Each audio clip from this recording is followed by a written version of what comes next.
Welcome you all. आज हम resolution of vectors in a plane discuss करने वाले हैं वेक्टर्स में। Before going to discuss the resolution of vectors in a plane, हमें थोड़ा कोऑर्डिनेट सिस्टम के बारे में डिस्कस करना है। हमारे पास दो कोऑर्डिनेट सिस्टम्स हैं, एक है Cartesian coordinate system, rectangular Cartesian coordinate system हम बोल सकते हैं, रेक्टेंगुलर कार्टेशियन कोऑर्डिनेट,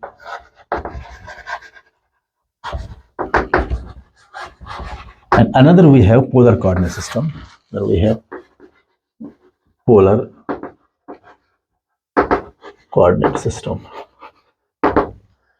कि वेक्टर्स को एक सही मानों में अप्लाई करने के लिए, फिजिक्स में अप्लाई करने के लिए हमें पहले इसमें फ़र्क करना चाहिए कि we must distinguish between the polar coordinate system and the rectangular coordinate system. Then we must be known to how to convert the values from the polar coordinate system into rectangular coordinate system and from rectangular coordinate system to polar coordinate system. That is why before going to resolve any vector in its components, we discuss the polar coordinate system and the vector coordinate system and what are the parameters in case of polar coordinate system and what are the parameters in case of rectangular coordinate system. Simply, I have a rectangular cartesian coordinate system.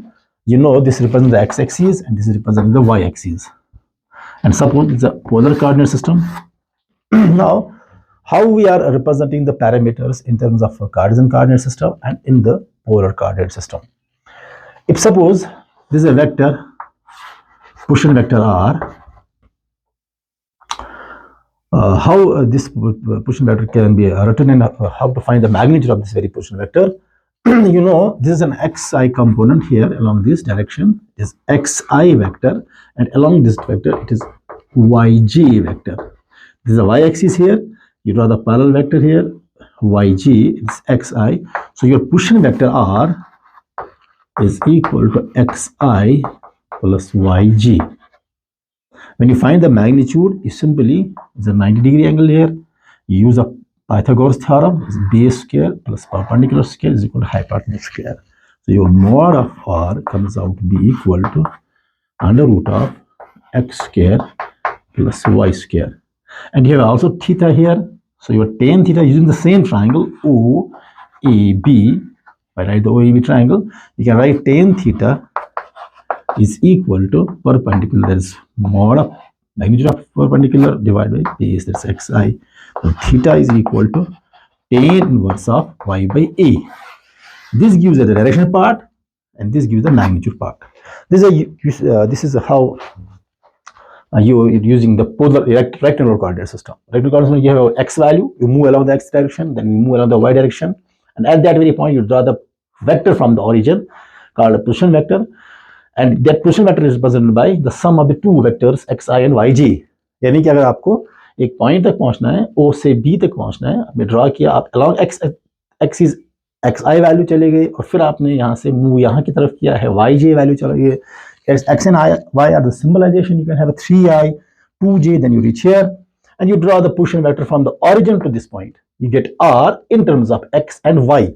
How many these steps you have moved from during along the x-axis, and then how many steps you move from that very point to y-axis. Then combining these, you get the r as a position vector. And taking the magnitude part using the Pythagoras theorem and taking the tan direction part, you get the angle. So if I take the example, say suppose a vector is moving 3i and along this direction is moving 4g. I calculate the r. You can simply calculate r.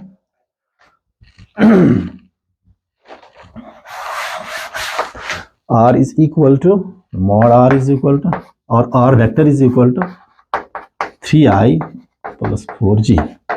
This is a position vector. R is equal to 3i plus 4g. So it's from origin O, B, and this is E. So you get to the mod r is equal to under root of 3 square plus 4 square.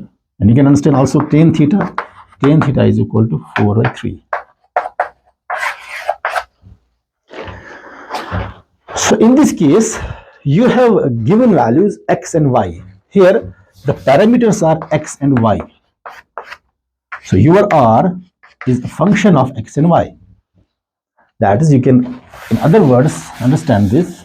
that in Cartesian coordinate system, you have xi and yg. This is r is equal to xi plus yg. So your r is a function of value x and y. The parameters are x and y. When you know the x and y, then you calculate the position vector and you calculate also theta, the direction part and the magnitude part. So here the parameters are x and y. But what about in polar coordinate system? In polar coordinate system, you have a point, suppose a point here, और आपने यहाँ पे calculate करना है इसके coordinates. So you draw the position vector straight r, and you don't know the values of x and y, and then you take this theta. Polar coordinate system में आपकी जो parameters है, that is r and theta. In rectangular coordinate system, your parameters are x and y. आप एक vector को इन terms of x and y calculate करते हैं, कि आपको x and y दिया होता है. In case of this polar coordinate system, you have r given and theta given. अब इससे आप कैसे इस पॉइंट को लोकेट कर सकते हैं जहां पे वेक्टर होगा. ये आपको बता रहा है कि ओरिजिन से उस पॉइंट तक आप r ड्रा करें और फिर एक जो x एक्सिस है उसके साथ थीटा देखें. अगर आपको r पता चलता है और थीटा पता चलता है, आप आराम से उस पॉइंट तक पहुंच सकते हैं. यहां अगर आपको x का y पता चलता है, फिर y का y पता चलता है, तो आप उस जगह तक पहुंच जाते हैं. फिर आप पोजीशन वेक्टर ड्रॉ करते हैं. यहां आपको r एंड थीटा पता है तो आप उस पॉइंट के तक जा सकते हैं. यहां आपको x एंड y पता है तो आप r और थीटा निकाल सकते हैं. वो from r and theta you can calculate x and y, and from x and y you can calculate r and theta. और दोनों सूरतों में r and theta also helps you to reach the point जहां पे आपको कुछ जिस point पे आपके कोऑर्डिनेट सॉल्व करने हैं, और x एंड y से भी आप उस पॉइंट तक पहुंच सकते हैं. x y में सीधे आप जा सकते हैं along x axis, then you move along y, then you move along the y axis and you reach the point. आप उस पोजीशन वेक्टर ड्रा करते हैं.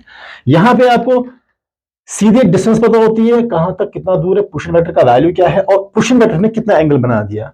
एक आपको सीधे पता होता है कि ये पॉइंट है, आप पोजीशन वेक्टर ड्रा करते हो r, और फिर देखते हो इस पोजीशन वेक्टर ने कितना एंगल थीटा बनाया x एक्सिस के साथ. r and theta knowing you can reach this point. यहां पे आपको x एंड y पता है, आप उस पॉइंट तक पहुंच सकते हैं. यानी कि यहां पे जो पैरामीटर्स है वो r एंड थीटा है. मतलब parameters are the function of r and theta in this point. r and theta पता होगा, आप इस पॉइंट तक पहुंच सकते हैं, किसी भी वेक्टर तक पहुंच सकते हैं, किसी भी कोऑर्डिनेट पॉइंट जो आप जिनकी आपको कोऑर्डिनेट्स की जरूरत है वहां तक पहुंच सकते हैं. यहां आपको x एंड y की पता है तो आप उधर तक पहुंच सकते हैं. ना हाउ टू कन्वर्ट x, अगर आपके पास r एंड थीटा है, आप x y को कैसे निकाल सकते हैं. अगर आपके पास x एंड y है, आप r एंड थीटा को कैसे निकाल सकते हैं. ये असल में इस r से हम x कंपोनेंट और y कंपोनेंट कैसे निकाल सकते हैं, दैट इज एक्चुअली रेजोल्यूशन.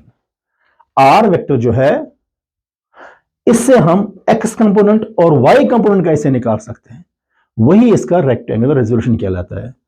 अब हम वही सीखते हैं कि पोलर कोऑर्डिनेट सिस्टम से हम कार्टेशियन कोऑर्डिनेट सिस्टम में कैसे आके एक वेक्टर को हम पोजीशन वेक्टर को हम उसके कंपोनेंट्स में ब्रेक कर सकते हैं. सपोज ये आपका एक कार्टेशियन कोऑर्डिनेट सिस्टम है और ये है r vector and you draw the angle theta. Now you have to find out the r and x and y. इस r के x एंड y कंपोनेंट्स ढूंढने हैं आपको. Obviously, rather perpendicular to this will be the xi component and this will be the y component. I and j represent the unit vector along the respective axes. Say suppose this O A B. This is a triangle O A B. Using trigonometry, you write sine theta is equal to perpendicular, that's AB over hypotenuse, that's OB. This implies AB is Y and OB is R. So your Y is equal to R sine theta. Similarly, you can write cos theta is equal to base, that is X over hypotenuse R. So you write X is equal to R cos theta. Knowing the value of r and theta, we can get x, and knowing the value of r and theta, you can calculate the value of y. So you have two formulas. So x component can be calculated by r sine theta, and y can be calculated by r sine theta, and x is calculated by r cos theta. These are the two components, this y and x. With this from very polar coordinate system, आप पहुंच गए कहां पे, rectangular card x and y. इनको फिर आप unit vector add करें, x i plus y j, you get again r. If you adding up these two, first second, you get x, scattering and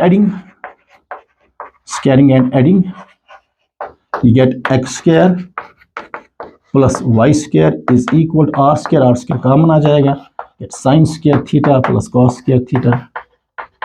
This one, you get r square is equal to x square plus y square, r is equal to under root of x square plus y square. Similarly, you can get tan theta, y by x, x is equal to sin theta by cos as tan theta, r cancel. Again, theta is equal to tan inverse of y by x.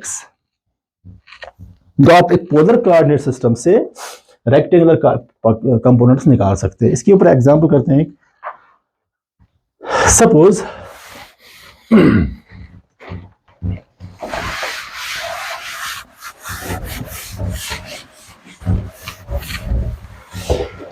फिलहाल हम एक और, अगर हमारे पास एक vector है, suppose f representing in position vector और force vector, कोई भी वेक्टर है, ये f है. Now and this theta, you have to calculate the components of f.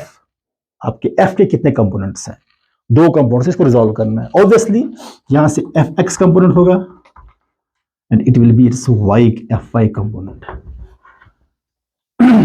And you can write f vector is equal to fxi plus fyg. Now fy कैसे निकालेंगे आप?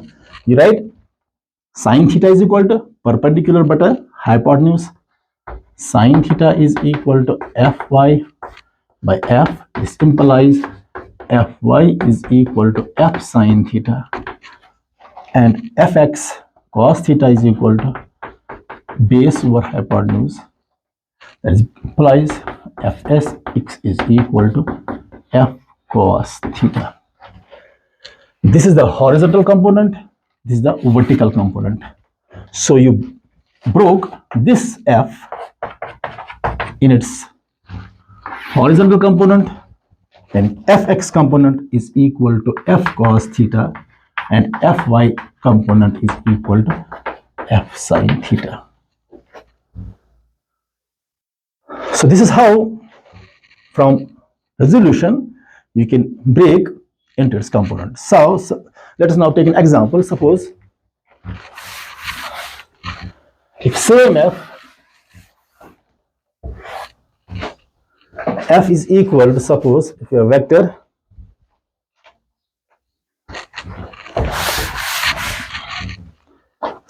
have a vector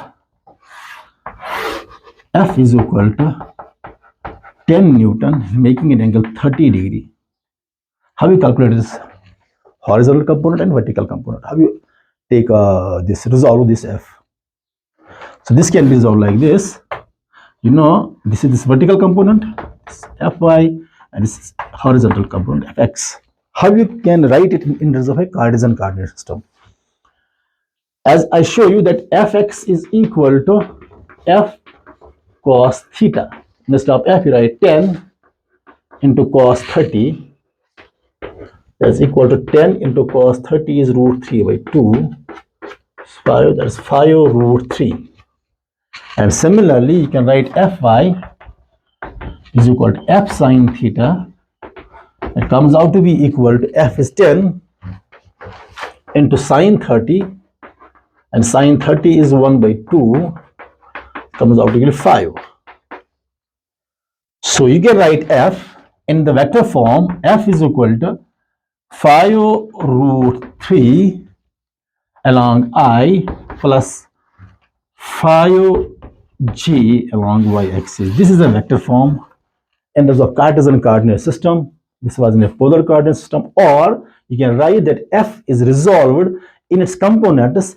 Your fx component comes out to be equal to 5 root 3, and your fy component comes out equal to 5. When you put down in the vector form, you get this. If you take again the magnitude of this, you can reach again to the same value. Suppose if the mod of f is equal to under root of 5 root 3 square plus 5 square root cancel. 5 is 25 into 3, that becomes 75 plus 25, that becomes root 100. That comes out to equal 10, again 10 Newton F. You get the back to F. From these components, you calculate, you take its horizontal component and vertical component. जो resolution है, इससे हम सिर्फ components निकालते हैं जो आपके respective axis के साथ होगा. यानी कि आप सीधे ही r एंड थीटा से पोजीशन वेक्टर का r और वो एंगल कितना बना रहा है एक एक्सिस से, उससे आप x और y का वैल्यू कैलकुलेट कर सकते हैं. x हमें हॉरिजॉन्टल कंपोनेंट या पैरेलल कंपोनेंट देता है, y हमें वर्टिकल कंपोनेंट या परपेंडिकुलर कंपोनेंट देता है. तो ये डिपेंड कर रहा है आप कौन सा एंगल कंसीडर कर रहे हैं. If your vector is now in this moving in this direction, यहाँ पे तो आपको ये एंगल लेना होता है. Suppose if the vector is in second coordinate system, उसके दो तरीके हैं. The vector is in this coordinate system, से सपोज f या r जो भी आप लिखेंगे, f, then you write this is minus fx here and this is plus fy. So you can write this theta because मैंने यहाँ minus लिया. अगर मैं यहाँ माइनस नहीं लूंगा, when I take minus here, if I take only fx, तो मुझे इस एंगल को कंसीडर करना है, ऑब्ट्यूज एंगल को. then this angle 90 plus theta, या मुझे लिखना है फिर 180 minus theta. Remember, I repeat this point. In vectors, जो आपका एंगल है रेजोल्यूशन के लिए, जब आप वेक्टर को रिजॉल्व कर रहे हैं, if you resolve this with theta, angle anti clockwise चल रहा है. अगर आपका वेक्टर यहाँ पे है तो इतना एंगल आ जाएगा, अगर आपका वेक्टर यहाँ पे है तो इतना एंगल आ जाएगा. तो आपको ये पूरा एंगल लेना होता है क्योंकि यू मूव एंटी क्लॉकवाइज. अब अगर इसका एक तरीका, आसान तरीका है, अगर मैं सीधे लिख रहा हूं, यहाँ पे वेक्टर है, अगर मैं ये लिख रहा हूँ, ये theta, this is vertical component and this horizontal component fx. अगर मैं यहाँ ही माइनस लिख रहा हूँ, तब मुझे ये एंगल कंसीडर करने की जरूरत नहीं है, तो मैं यही थीटा कंसीडर कर सकता हूँ. But if I consider fx positive, then I have consider this angle, this 90 plus theta, या मैं लिख सकता हूँ पूरा 180 माइनस थीटा या minus fx. Suppose if I take minus fx, then this is f, this minus fx divided by f, perpendicular base by hypotenuse, use cos theta. So your fx comes out to be minus f cos theta in second quadrant, and your fy comes similarly equal to f sin theta positive. Angular के हिसाब से भी लेंगे तो अब भी आपको यही वैल्यू मिलने वाला है. Suppose if you take it in terms of theta, अगर आप ये वेक्टर ले रहे हैं तो आपको ये थीटा लेना है. This is fy component and this fx component and this is f. तो आप क्या करेंगे, आपको ये वाला एंगल लेना है. So your fx comes out to be equal to f cos या 90 प्लस थीटा या 180 माइनस थीटा. ये थीटा है तो ये 180 यहां तक है, माइनस थीटा, फिर आपको ये एंगल आ जाएगा, या 90 प्लस थीटा, ये एंगल आ जाता है. f of 90 plus theta, and you know fx comes out to be equal to f 90 plus cos में माइनस होता है, माइनस cos थीटा, कि 90 से सेकंड ऑर्डर में आएगा, उधर cos नेगेटिव होता है, माइनस cos थीटा सेम आ गया. आप यहाँ माइनस भी लिख सकते हो, या आप इस एंगल से इस माइनस को निकाल सकते हो. Similarly fy comes out to be f cos 90 plus theta, वो साइन सेकंड क्वाड्रेंट में आएगा और वहां पे साइन पॉजिटिव है. ये आपको पता होना चाहिए कि क्वाड्रेंट में कौन सा साइन पॉजिटिव कब है, नेगेटिव कब है. कॉस का पॉजिटिव है, कॉस नेगेटिव है. सेकंड क्वाड्रेंट में आपका साइन ऑब्वियसली नेगेटिव, आप थीटा प्लस 90 लिखो या 180 माइनस थीटा लिखो, both the cases sine will be positive, f sine theta. This is f cos x, and how you will resolve the vector when the vector is in a plane. तो अब simple सी बात है कि अगर आपका vector कोई है जो t है और ये थीटा एंगल बना रहा है, this component is t cos theta and this component is along this t sin theta. You can calculate now t cos theta and t sin theta. आप t sin theta भी calculate कर सकते हैं और आप t cos theta भी calculate कर सकते हैं. नाउ इसका एप्लीकेशन पार्ट देखते हैं, ऐसे कैसे कहाँ इस्तेमाल होता है हमें.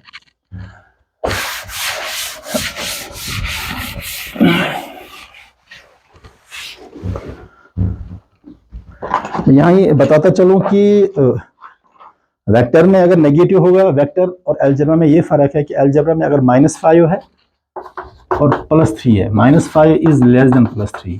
अगर -5 और -7 है, -7 इज लेस देन -5. ये अलजेब्रा की बात है.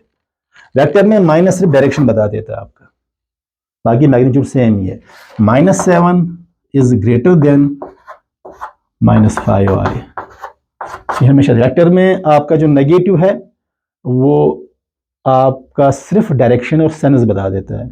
अलजेब्रा में नेगेटिव का मतलब है कम वैल्यू होना, लेकिन वेक्टर में नेगेटिव का एज सच कोई अप्रोच नहीं है कि वो वैल्यू को लेस दिखाएगा.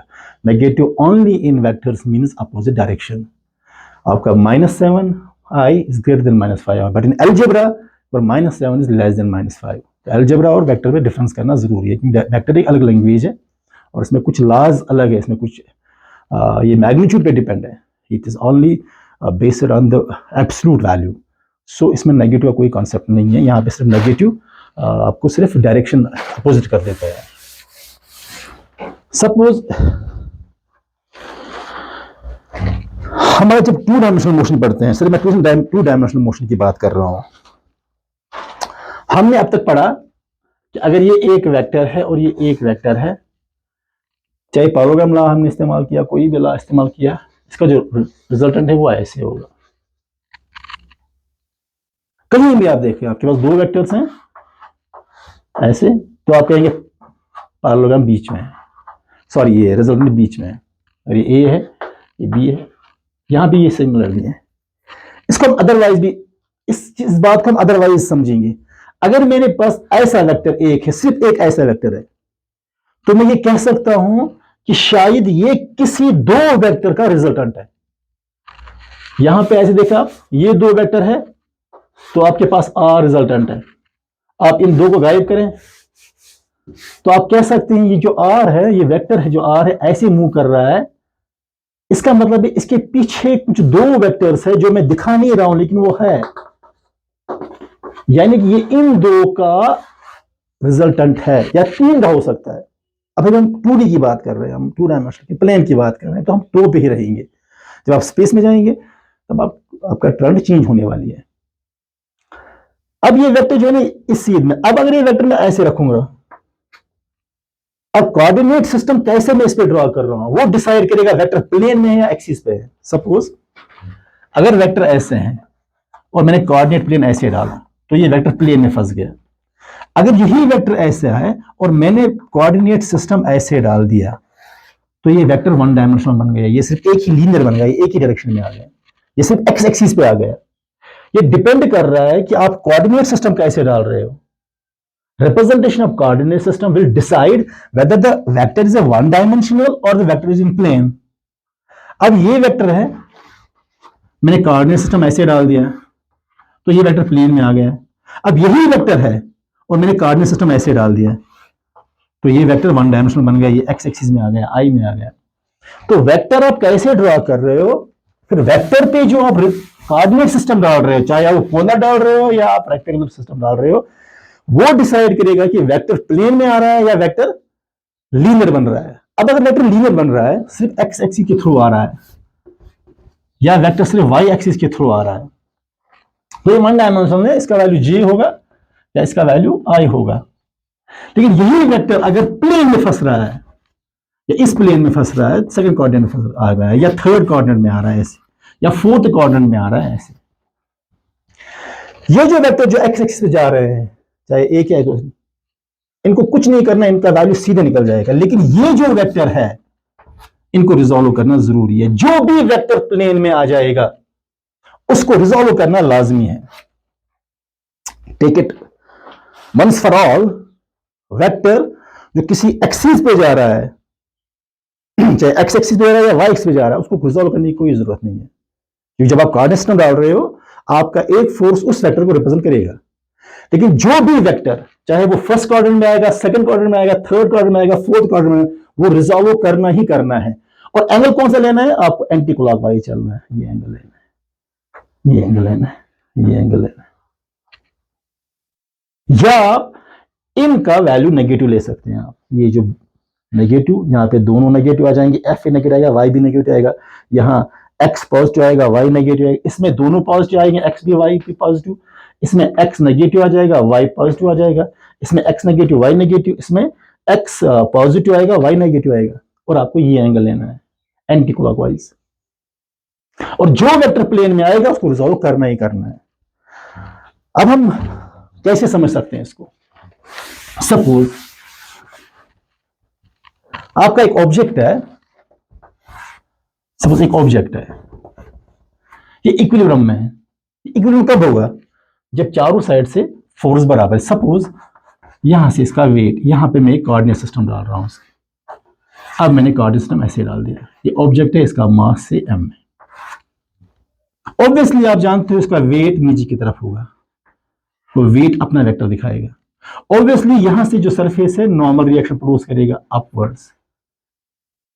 अगर यहां से आप अप्लाइड फोर्स दिखा रहे हैं, यहां से आप फ्रिक्शनल फोर्स दिखा रहे हैं, तो ये चार वेक्टर्स हैं। अब देखें, एक वेक्टर F, एक वेक्टर ए ऐसे फ्रिक्शनल फोर्स का, एक mg का और एक r का। यहां से ये चारों फोर्स एक कोऑर्डिनेट सिस्टम के x एक्सिस में आ गए और y एक्सिस में आ गए। कोई भी फोर्स प्लेन में नहीं है, ना नॉर्मल रिएक्शन प्लेन में है, ना mg वेट प्लेन में है, ना अप्लाइड फोर्स प्लेन में है, ना फ्रिक्शनल फोर्स प्लेन में है।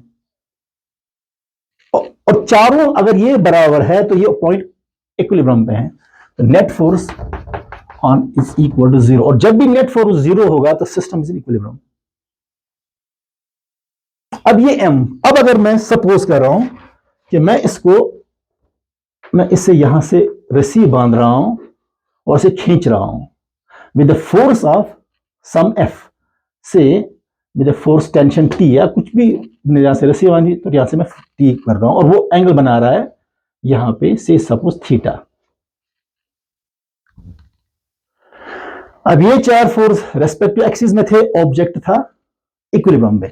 कहीं से या तो यहां से फोर्स ज्यादा हुआ तो यहां की तरफ जाएगा, यहां से फोर्स ज्यादा तो यहां की तरफ जाएगा, ये ज्यादा हो तो यहां की तरफ जाएगा, यहां फोर्स तो यहां की तरफ जाएगा। अगर चारों बराबर है तो नेट ऑब्जेक्ट रेस्ट में और नेट फोर्स इसके ऊपर 0 है। यानी कि चार वेक्टर चार डायरेक्शन में खींच रहा है, एक यहां से खींच रहा है, एक यहां से खींच रहा है, एक यहां से, एक यहां से, और चारों रेस्पेक्टिव एक्सिस में खींच रहे हैं, क्योंकि मैंने कोऑर्डिनेट सिस्टम वैसे ही डाल दिया। तो नेट फोर्स इक्वल टू 0। अब मैं यहां से एक एक्स्ट्रा फोर्स दे रहा हूं, यहां से ऐसे खींच रहा हूं, ऑब्जेक्ट को ऐसे खींच रहा हूं। अब ये जो वेक्टर है ना, ये प्लेन में आ गया।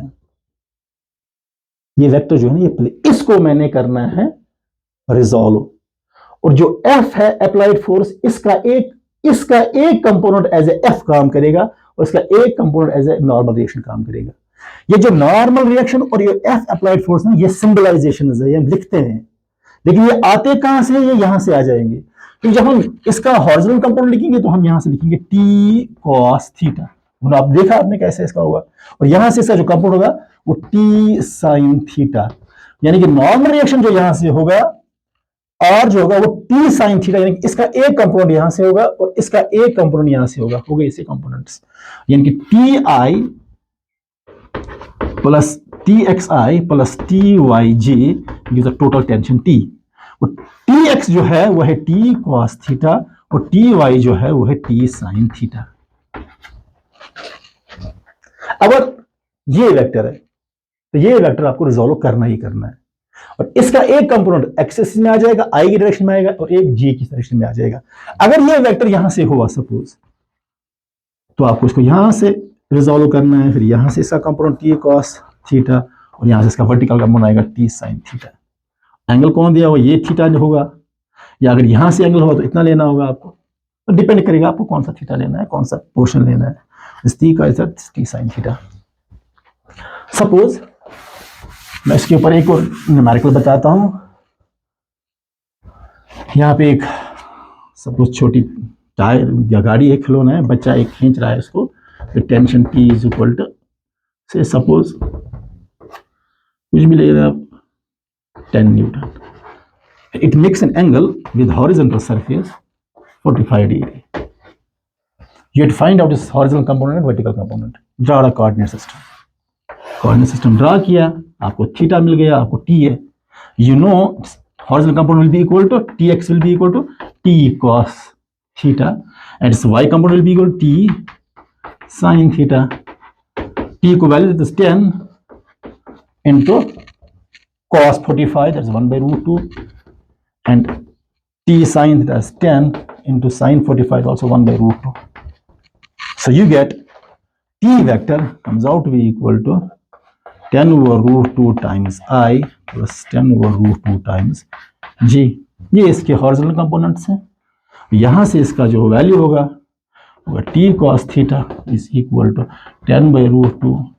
यहाँ से इसका जो वैल्यू होगा this t sin theta is equal to 10 into 10 by root 2. ये आपने इसको रिजॉल्व किया अलोंग 4 एक्सिस में।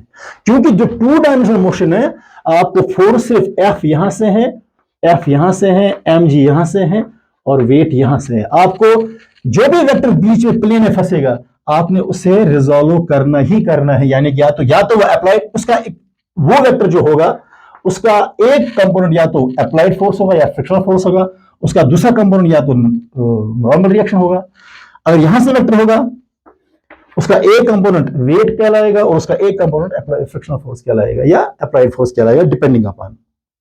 सो ये चीजें कैसे रिजॉल्व करने इन्हें पता होनी चाहिए। पहले आपने, अगर आपके ऐसे 2 वेक्टर काम कर रहे हैं, ऐसे सपोज ऐसे काम कर रहे हैं 2 वेक्टर्स, तो कोऑर्डिनेट सिस्टम डाल दो यहाँ पे। अब इसको रिजॉल्व करना है। या अगर ये T1 है, ये T2 है, या आ जाएगा T1 cos थीटा, ये जाएगा T1 sin थीटा, ये जाएगा T2 cos थीटा, क्योंकि इस थीटा से करना है, हो जाएगा T2 sin थीटा। तो T1 sin theta, T2 sin theta एक ही डायरेक्शन में ऐड हो जाएंगे और ये T2 cos थीटा और T1 थीटा अपोजिट डायरेक्शन में बैलेंस हो जाएंगे। तो सिंपली आप याद रखें, जब भी आपका कोई वेक्टर प्लेन में आ जाएगा उसे किसी भी सूरत में आपने रिजॉल्व करके किसी एक डायरेक्शन में डाल देना है, उसे कंपोनेंट्स इन 4 एक्सिस के रेस्पेक्टिव एक्सिस में डाल देना है। Thank you very much.